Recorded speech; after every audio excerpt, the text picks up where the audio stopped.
One man has died after 3 workers were trapped in an ink vat in a workplace accident in Sydney's West on Thursday morning.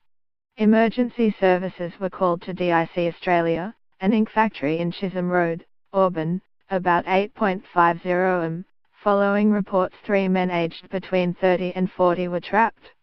By 11.30 am 2 men had been rescued, but the third man died at the scene. The body remains trapped in the vat. The third patient trapped is now deceased, New South Wales Ambulance Superintendent Paul Turner said.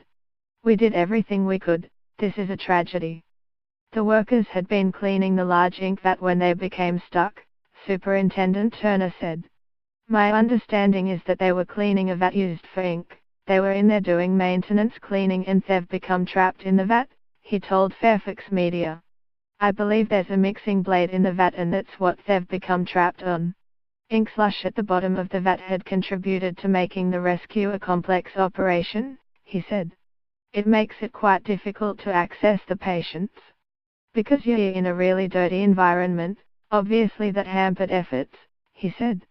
The vat was between 5 and 8 meters high, he said, and emergency workers used a manhole at the bottom to access the patients.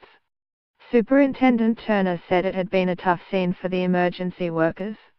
"When someone deteriorates clinically, it's always hard for all emergency workers," he said.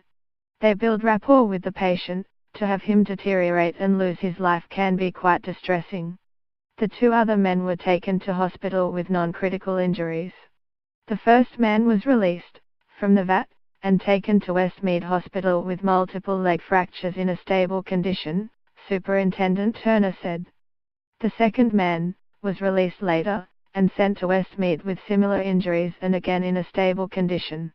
Police rescue crews, ambulance and 4 fire crews were on the scene, and an ambulance spokesman said earlier the rescue operation could take more than 4 hours. Detectives from Flemington Local Area Command were investigating and a crime scene was established. Safe Work New South Wales inspectors were also called, a Safe Work spokesman said. Superintendent Turner said there had been great cooperation between the different emergency services at the scene. People were working extremely hard to get all the men out.